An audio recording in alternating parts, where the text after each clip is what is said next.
using lubrication is a great way to just help the vagina accommodate sex a little bit more easily without as much pain and discomfort. Obviously, foreplay and increasing natural lubrication is the first way to go, but if that's not enough, lubricants can help. It might not be immediately obvious when something could be wrong down there, but there are signs every woman should be looking out for when it comes to their vaginal health. Proper vaginal health affects more than just your sex life. It's an important part of a woman's overall health, including fertility. So what should we be looking out for? Dr. Emily Lasota breaks down the do's and don'ts of proper vaginal health and the signs you should be looking out for regularly. She is a board-certified obstetrician and gynecologist on the medical staff at Southwest General.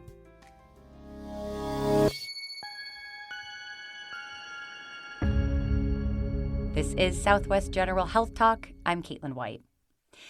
So starting us off here, doctor, let's talk about general cleanliness and preventative care. What are most women doing wrong and right when it comes to washing this area and keeping it clean? So to me, taking care of the vagina is common sense, but a lot of women think that it's a little harder than that. So I see women coming in doing really too much to their vagina, causing more problems. So I think it's important to know that the vagina is pretty much self-cleaning. It cleanses itself. There's no need to douche. There's no need to clean inside the vagina. That's usually when people get problems. The vulva is the outside of the vagina, so it is the skin outside. And if anyone's listening to this podcast, get used to me using the word vagina and vulva a lot today, so make sure you're comfortable with that. So the vulva is the outside of the vagina. With cleaning that, water only should be sufficient. If people feel the need to use a gentle soap, that's fine. But things that could be chemically irritating, so wipes, things that people market as feminine products, they can have chemicals that can cause irritation. Even if something is branded as all natural, we have to be careful. People can have allergies to things as all natural as peanuts. So if your vulva doesn't like it, you probably don't want to be using it, especially women with sensitive skin. We all have different types of skin. Some women's vulvas are more sensitive than other people. If you're having a problem, if you're having irritation, look at things that could be touching your vulva that could be causing irritation. Things such as simple as detergents, scented soaps, dryer sheets, lubricants that you're using during sex can cause irritation. And then we all think about, well, we want the vulva, the pubic area, we want it to feel and look a certain way. So a lot of women wax or shave. That can cause irritation or microabrasions. If your vulva is doing fine and you're waxing and shaving, you can continue your regimen. But if you're getting recurrent problems, sores, pain, itching, redness, maybe you have to change up your regimen. Use a shaving cream or don't shave at all. Use clippers. Clippers, like men use on their faces, can cut the hair very close without causing those microabrasions of the vulva. What are your recommendations for bikini line, shaving all of our pubic hair? So a matter of hygiene is personal preference. If you can, if a person can shave and it doesn't cause problems, do that. I do see generational differences with older women preferring one look and style, younger women preferring something else, but it's totally unique to that individual. If waxing, if shaving is causing problems, use clippers, use a different shaving cream. You don't have to shave for someone else or do something for someone else. Don't shave when you come to your gynecologist appointment just because you think that we want it to look like that. Do it for yourself. Don't look at what other people are doing and say, I should do that. Don't look at people on social media or even friends or family. Do what's right for your vulva, your vagina. That's what's best. Now let's talk about safe sex. What are some do's and don'ts when it comes to both pregnancy and STD prevention? So condom use is the best way that people can prevent against sexually transmitted infections. Number one, keeping your vagina safe and healthy is making sure that you don't contract things like gonorrhea, chlamydia, trichomonas, which can infect the vagina, cervix, and even cause longer-term problems such as pelvic inflammatory disease. So condoms can really protect against those type of infections. Now, during sex, some people feel dryness. Using lubrication is a great way to just help the vagina accommodate sex a little bit more easily without as much pain and discomfort. Obviously, foreplay and increasing natural lubrication is the first way to go, but if that's not enough, lubricants can help. Lubricants, a lot of times, are marketed as quote unquote, all natural. Now we have to remember, even if it is a very natural lubricant, your body can have a reaction to it. One lubricant that I recommend to people that a lot of people tolerate really well is coconut oil. I tell people it's easy. You can get it at the grocery store and you don't have to be embarrassed to buy it. And even some people have it in their kitchen, so it might even be easier to get than going to the grocery store, go to your kitchen. And I think it smells and tastes pretty good without drying up or leaving a residue that a lot of over-the-counter lubricants do. I'd love to know more about, the kinds of underwear, leggings. Is there anything we should know about fabrics or styles, some other clothing options that are better for our vaginal areas? So our tissues like to be dry and not suffocated. So a lot of fabrics that are rather tight or that hold in moisture or sweat can cause irritation to our skin and our vulva. Some people can wear them, no problems. But if you are someone that notices a lot of irritation, switch to things that are a little bit looser, a little bit more cotton-based. So really, again, just listen to your body and kind of make changes to see how your body reacts and get it comfortable. Now, many doctors, other medical professionals, even just influencers are on TikTok and social media, with their own kinds of products they like or ideas they have. When it comes to medical advice, especially, vaginal health, sex advice, how should we treat what we see on social media? So I have patients that come in every day saying, I was going to do this or I did this because I saw it from an influencer on Instagram or TikTok.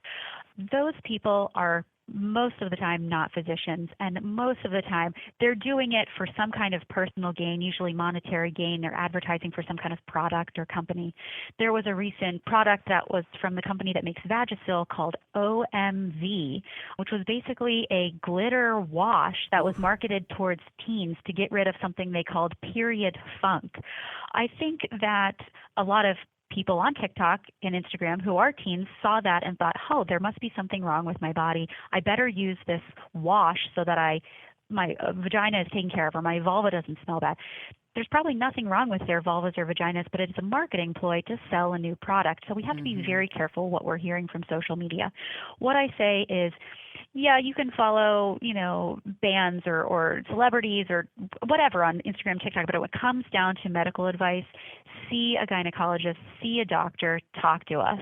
So seeing a doctor, it's not as glamorous, but come in and get your pap smear, maybe get tested for HPV, get STD screening with us.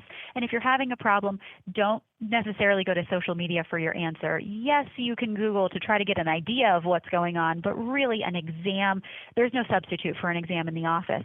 You might be having something that's totally normal. You could also be having something that's bacterial vaginosis or a yeast infection that's called candidiasis. But self-treating with something may be the wrong treatment, and it might make things worse. So really, there's no substitute for coming in and talking with a doctor. So from our teens to our 30s and 40s, all the way through menopause, how do our needs change with age when it comes to proper vaginal health and care? Prior to menopause, the vagina typically is very healthy and has less problems than after menopause. The vaginal tissues rely on the hormone estrogen to be healthy. Estrogen provides the vagina with elasticity, durability, and moisture. After menopause, estrogen levels in the body decrease significantly. So due to that, over time after menopause, the vagina becomes less elastic, less durable, less moist. That can cause a problem for women at rest, but usually I see it in women who want to continue to be sexually active and their vagina just doesn't feel good during sex. Vaginal estrogen is a prescription cream that is a safe option for almost all women, but not a lot of women know about it, mostly because a lot of women don't feel comfortable talking to their friends or even their doctors sometimes about painful sex or uncomfortable sex. So if you are postmenopausal and you're having vaginal discomfort, come talk to your gynecologist about vaginal estrogen. It is a great medication. And wrapping up our talk here, let's touch on cancer awareness. Are there things we can do to avoid cancer or some signs that might warrant a trip to our doctor? When we're talking about gynecologic cancers, cancer can arise from the vulva, the vagina, the cervix, the uterus, or the ovaries. It's a good thing to get your annual exams, even if you're not due for a pap smear. Just come in, have your doctor look at your female organs, make sure everything looks normal. While you may be able to look at the outside of your vagina, you can't look in the vagina or at your own cervix. So come in, let us take a look. If you notice anything different, anything new, come and let us take a look. If you notice a mass or a sore, let us look. If you're having bleeding after menopause, that is not normal and can be a sign of cervical or uterine cancer. Come in and call us. Get your regular pap smears. Pap smears can catch pre-cancer or changes in the cervix before it gets to cancer. Cervical cancer in the United States is very low because we have preventative pap smears. And as well, HPV is a virus that you can get through sex. If you use condoms, it can prevent HPV transmission, and we have HPV vaccines that can prevent you from getting infected even if you are exposed to HPV. So follow what your gynecologist is recommending, get annual exams, and as uncomfortable as it is, treat yourself to an ice cream or a milkshake afterwards, but come to the doctor and get your pap smear. Great. Well, Dr. Lasota, are there any other tips or myths you'd like to bust before we close out? Just overall, being healthy can improve your vaginal health. So make sure you take care of your body. Hydrate, eat a well-balanced diet, maintain a healthy weight. See your primary care doctor, whether that be your OBGYN or your family practitioner. Get screened for conditions like diabetes, which can, if uncontrolled, lead to vaginal problems or yeast infections. Use common sense. Don't take too much advice from social media. And if you are interested in learning more about the vagina, the vulva, and all those questions that you wanted to ask your OBGYN but were too embarrassed, there's a great book that came out recently. It's called The Vagina Bible. It's by a doctor named Jen Gunter. She's an OBGYN in Northern California. She's also awesome, so you can follow her on Twitter. So in this case, you can take with some of the things she says on social media in terms of advice. But The Vagina Bible is an awesome book, so I would highly recommend it to anyone out there. Wonderful. Well, Doctor, thank you so much for joining us and for sharing this important information. I know I personally learned a ton today. To learn more about women's health services at Southwest General, visit swgeneral.com or call 440-816-5050. That's 440-816-5050. This is Southwest General Health Talk. I'm Caitlin White. We'll see you next time.